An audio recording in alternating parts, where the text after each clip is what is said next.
FTS, the flight termination system, has been armed. Dragon, SpaceX, go for launch. SpaceX Dragon, let's go for launch. Let's like this to handle.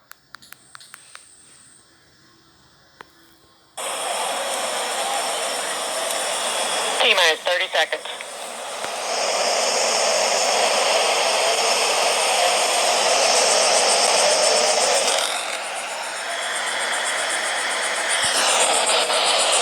Stage 1 tanks pressing for flight. T-minus 15 seconds. 10, 9, 8, 7, 6, 5, 4, 3, 2, 1, 0. Ignition. Liftoff of the Falcon 9 and Crew Dragon. Go NASA. Go SpaceX. Godspeed, Bob and Doug. America has launched. So rises a new era of American spaceflight, and with it the ambitions of a new generation continuing the dream. 20 seconds into flight, stage 1 propulsion is nominal.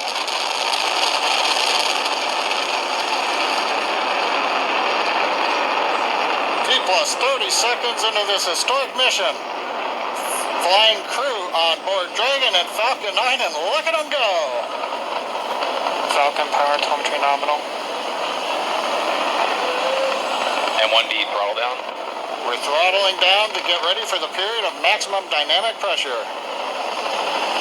We're in the throttle bucket. Reports say all systems are go. Vehicle is supersonic. We've exceeded Mach 1 on the Falcon 9. And 1D throttle up. We're throttling back up to full power as we're through max Q. Copy 1 Bravo. And we heard that 1 Bravo call out. That's just the second abort zone that they're in. They'll continue to be on this until the first stage has done its job and they switch over to the second. At this point, Bob and Doug pulling about 2.3 Gs, 2.3 times the Earth's gravity, already moving at over 1,500 miles per hour. You've heard the call out for MVAC engine chill. That's getting the MVAC engine ready to light. That'll come at about 2:44 into flight. Right now, everything continuing to look good. Next major event coming up is going to be the triple. We'll have main engine cutoff of the 9 first stage engines, stage separation, and then ignition of the second stage engine to continue to carry astronauts into orbit. Coming up in about 20 seconds. And 1D throttle down.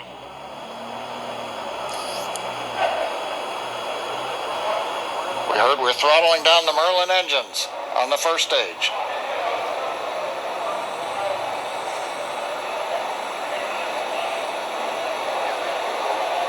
And we have Miko. Miko. 2 Alpha. Falcon stage separation confirmed. Copy 2 Alpha. MVAC ignition.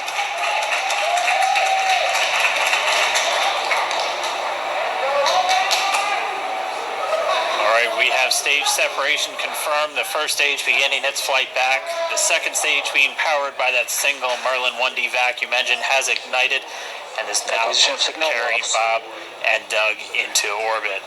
So they're going to continue under the power of this second stage. Stage 2 propulsion is nominal. Which will cut off at SECO, or second engine cut off, at about 8 minutes and 44 seconds into today's flight. So a little over 5 minutes to go still on this second stage. You heard the call out to Alpha, so they're now in the longest abort zone that carries them all the way from about North Carolina up the eastern seaboard, almost to Canada. Things looking good though, getting good call outs, nominal propulsion on that second stage. Bob and Doug continuing to make their way into orbit.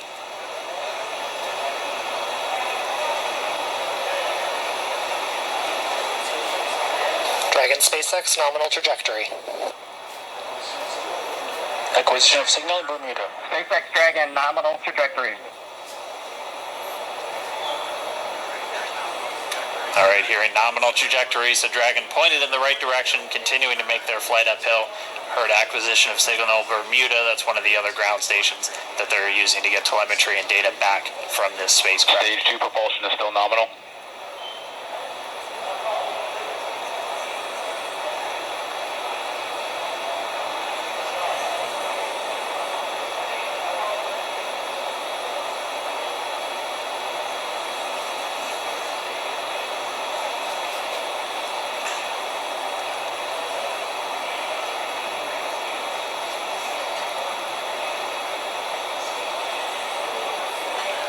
A little over 4 minutes, 40 seconds into the flight. Bob and Doug flying at more than 5,600 miles Dragon per hour. SpaceX nominal trajectory. Already almost 200 miles downrange trajectory. from the Kennedy Space Center. Nominal trajectory continuing.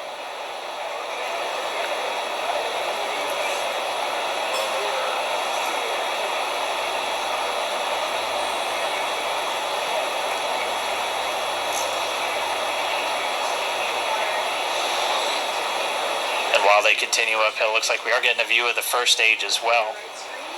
Yep, on your right screen, you can see that first stage with the grid fins deployed. It's making its way back to attempt to land on our drone ship, Of Course, I Still Love You Today. And we're just about a couple minutes away from the entry burn, and that's where 3 of the 9 Merlin engines do ignite to help slow the vehicle down as it re-enters back into the Earth's atmosphere.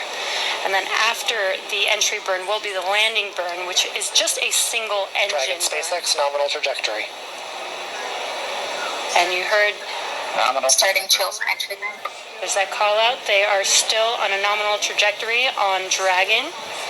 Still on second stage, and that's that MVAC engine on second stage on your left screen.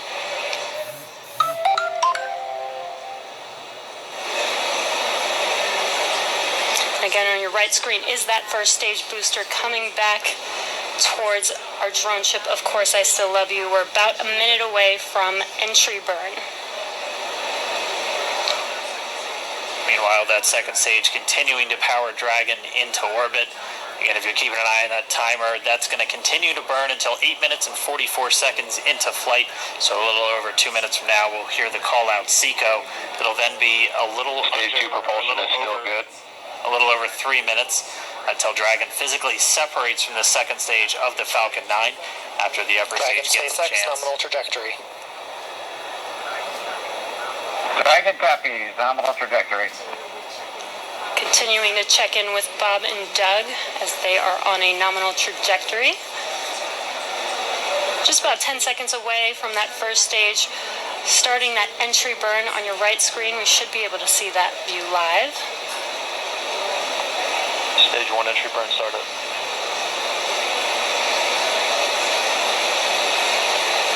And there is that entry burn beginning. This burn lasts about 36 seconds long. Stage 2 FTS is saved.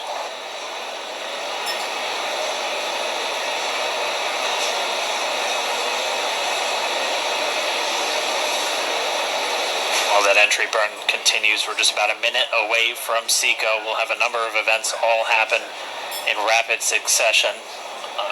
It'll be the second engine cutoff. Stage 1 We'll be engine burn looking shut for down. that stage 1 landing burn shortly after. Yeah, actually just within a few seconds of each other.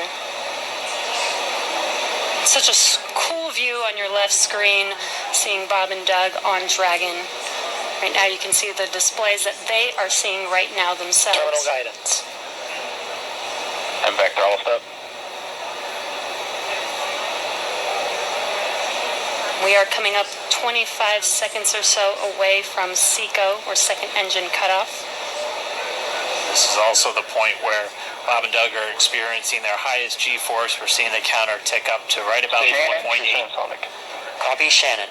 You heard Shannon, so that just means they're in their final abort zones. If they were to abort at this point, it would either be an abort to orbit or to land off the coast of Ireland. Standing by for second Stage 1 landing cutoff started. confirmation. And back throttle step. And back shutdown. Stage 1 landing where? Confirmation of SECO's second engine cutoff. Now we are waiting for our first stage to make its way to our drone ship. Of course, I still love you. Dragon, SpaceX, nominal orbital insertion. Did Launch get escape confirmation system is nominal Dragon orbital copy. insertion. Nominal Stage orbital 1 landing insertion. deployed. And what you're seeing on your screen is a live view of our drone ship, where our first stage will be coming down. Looks like we lost that live view, but we'll wait for confirmation of that landing shortly here. Falcon 9 first stage successfully landed. And there you can see on your screen, Falcon 9 has landed. This is the first Falcon 9 to carry humans to orbit, so very exciting for us. And as you can see on your right screen, Bob and Doug are still making their way to their targeted orbit. M1D to recovery 1. So exciting today. M1D. It doesn't stop. It does not stop. All right, we did hear again that call out, good orbital insertion, so that means Falcon 9 and Dragon right now exactly where they're supposed to be. M1D to FRC on recovery 1.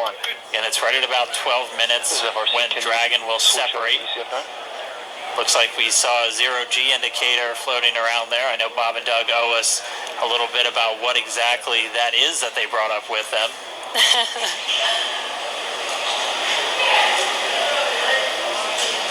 And before separation, before Dragon initiates separation from the second stage, they do make sure to they do ensure that the vehicle is not spinning and it is in good condition before we separate.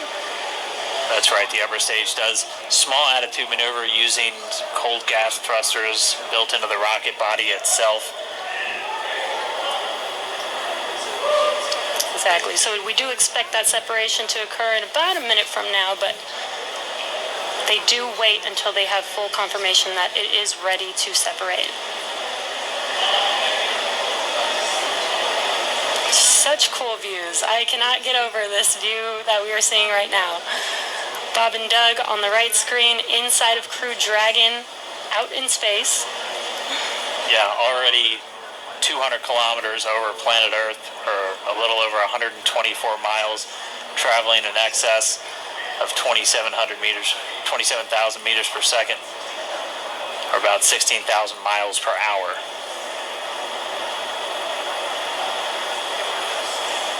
Again, we're just standing by. That separation event should be coming up shortly. Then they'll begin a series of checks on the Draco thrusters that are going to be used to maneuver and then power Dragon on its flight to the International Space Station. Standing by for separation. Expected loss of signal, wallops. It sounds like we had an expected LOS loss of signal with one of the ground stations. Waiting for confirmation now of that. Dragon separation confirmed. Dragon separation confirmed. There is a great view right in front of you of Dragon separating. Separation confirmed. And there's that call out. Dragon is now officially making its way to the International Space Station today. Dragon SpaceX with that separation call. We have a few words for you from our Falcon 9 team. Standing by. Dragon, Chief Engineer on Dragon to Ground. Bob Doug, on behalf of the entire launch team, thanks for flying with Falcon 9 today. We hope you enjoyed the ride and wish you a great mission. Thanks, Fala. Congratulations to you and the F9 team for the first human ride for Falcon 9. And it was incredible. Appreciate all the hard work, and thanks for the great ride to space. Copy all. Oh, and like to be proud of you guys and the rest of the team. Thank you so much for what you've done for us today, putting America back into low Earth orbit from the Florida coast. Copy all. Good luck. Godspeed.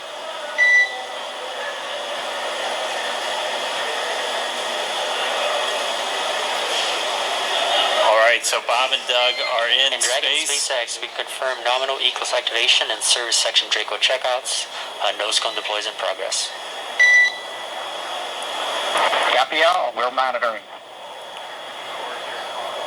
The Corps here in Hawthorne giving the crew a heads up that we have confirmation the nose cone is deploying. So again, that nose cone is going to open up a little bit more than 90 degrees, goes up to about, I think, 105 degrees, and that's going to expose the actual docking ring and the hatch that they're going to be going through once they attach to the International Space Station, and also 4 of those Draco thrusters, we call them the forward bulkhead thrusters, that are going to be used for these major phase burns or firings of those thrusters to actually raise their orbit gradually over the coming hours.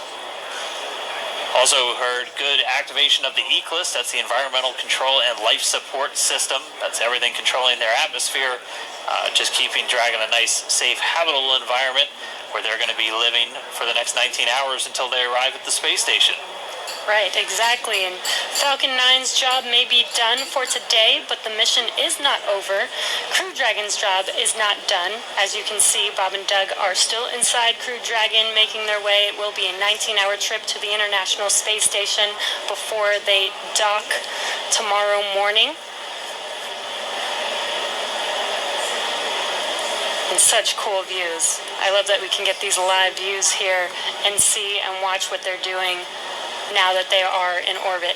Yeah, it's incredible to just be looking over their shoulder, to be along for the ride.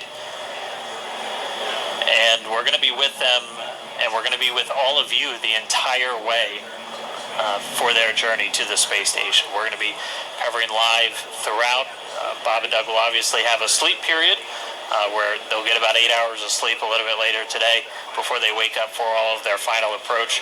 One of the major things we are looking forward to in the next couple of hours is going to be their first turn at the controls. So they're actually going to be using those touchscreen displays to take control and manually pilot Dragon. We'll walk you through what that's going to look like, and assuming we have some good ground station coverage, we'll be able to get views from right inside Dragon, looking over their shoulder as they manipulate the controls at the display. But I mean, we had a smooth ride uphill, both stages of the Falcon 9 doing their job, placing Bob and Doug in orbit. I mean, this is a day, this is a historical day. This is us kicking off that new era of space flight that we've all been talking about and longing for since the Space Shuttle program came to an end in 2011. Yes. And the weather cooperated. Yes, second time's a charm. Right. All right, so day for the history books. As you can see, we have lost some live signal there, but the mission still continues, and we're going to send it over to KSC to continue broadcasting live with you. Yeah, Jesse and Dan, we are just in awe over here. When I woke up this morning and looked at the weather forecast, I was like, man, we're going to be back here on Sunday, but we did it. And the room cleared out. Everybody was outside watching, and inside the lights were shaking, the cameras were shaking. Lauren came back in with tears in her eyes. This is really amazing. I can't believe it. I saw it with my own eyes. This is, I'm a little bit speechless. Just so grateful that we got them up there, and there's a lot more to go, but I'm so happy they're safe right now. I'm just so happy. Yeah, Leland, you were talking about it. It's amazing what we can do when we work together. Yes, American astronauts on an American rocket from American soil, showing you what Americans can do when we come together as a team and blast Doug and Bob off to the cosmos. This is what it's all about, and their families and everyone is working together to take them up to space safely. So I don't know what to say. That rocket fuel is still in my veins, and I want to go get on the rocket. Well, it's too late now. Maybe the next one. I know. But we want to go over to Daryl at OSB2. He's there with the administrator, who hopefully has more words than we do, because we're still kind of speechless. Daryl? Pretty incredible here, Marie, at the Operations Support Building, where a chorus of applause has been happening from the beginning of launch and throughout the various stages. Some very special guests were here to watch it. That includes President Donald Trump, Vice President Mike Pence, and NASA Administrator Jim Bridenstine, who joins me now. And you were with the President and the Vice President. America's back, launching human astronauts again.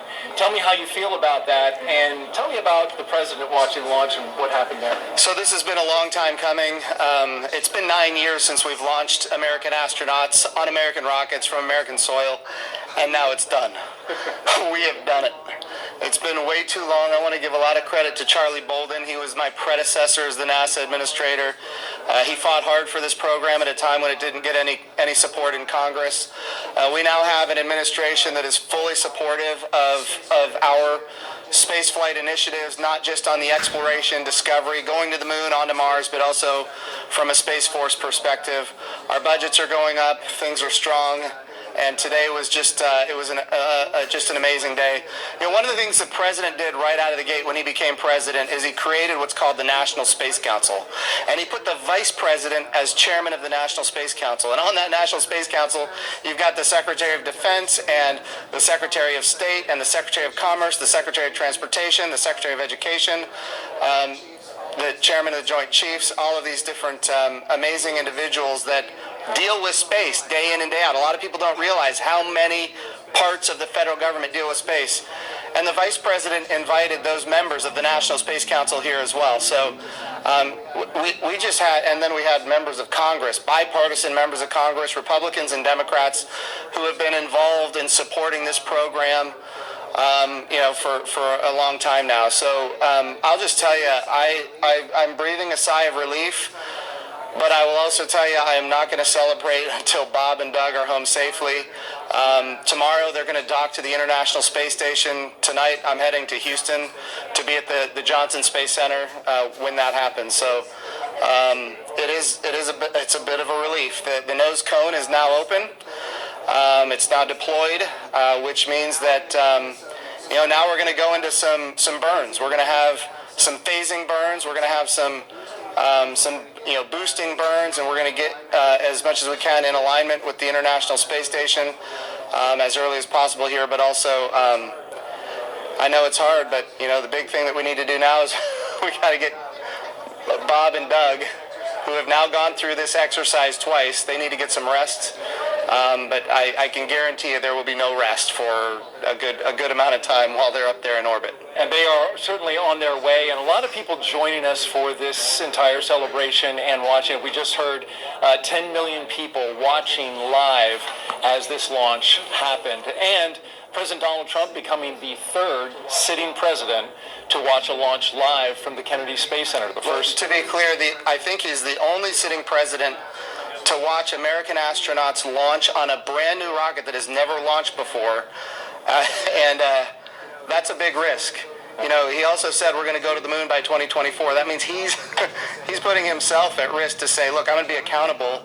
Potentially, I'm going to be accountable to the initiatives that I put forward, and I think we have not had that kind of leadership for space in a very, very long time, and we're so grateful for it. What was it like watching the launch of the president? How did he react? I'll tell you, it's obviously something that is near and dear to him. He said it a year and a half ago. He put it in the State of the Union speech. He said, we're going to launch American astronauts on American rockets from American soil. And of course, I was like, in my head, I'm thinking, we better get after this. Of course, we've worked overtime to make it happen. We might be a little behind schedule, but we got it done, and we got it done safely. We're knocking on wood, but so far so good. It's looking good. You personally, Jim, as that rocket was lifting off and you felt that rumble? Yeah. What'd you feel? What'd you experience? Well, I was praying. I'm not going to lie to you. I was praying. I was praying for Bob and Doug. I was praying for their families. I was praying for their safe return, even though they're just going. But man, I'll tell you, it was, I've heard that rumble before, but it's a whole different feeling when you've got your own team on that rocket, and they are our team. They are America's team. This is Launch America. This is everything that America has to offer in its purest form. And times are tough right now. There is no doubt. We've got the coronavirus pandemic. We have other challenges as a country.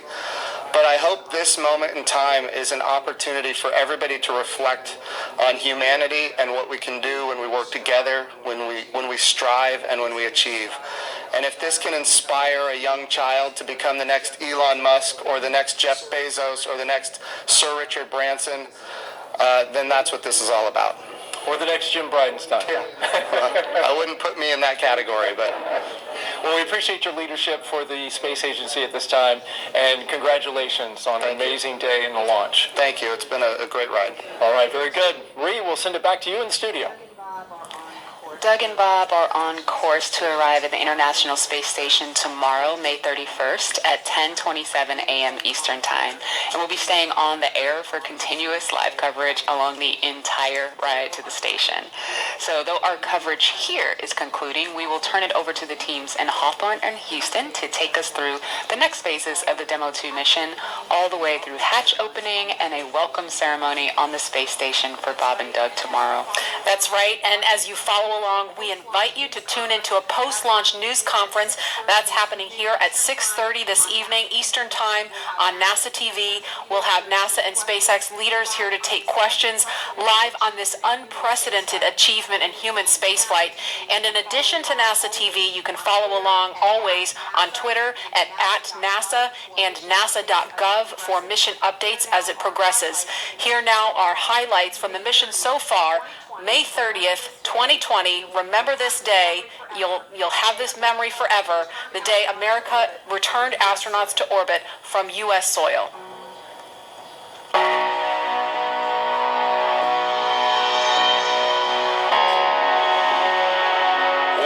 we're making history again. Let's go.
do want to thank Marie, the entire KSC team for that great launch. Marie, Lauren, Leland, it was great being with you guys the whole time. But as we just said, the mission has only now just begun. Right now, Bob and Doug are flying free inside of Dragon after that successful separation from Falcon 9. We've got just under 19 hours until they arrive at the space station. Immediately after Dragon separated from Falcon 9, it began what we call activation and rendezvous phase of the mission.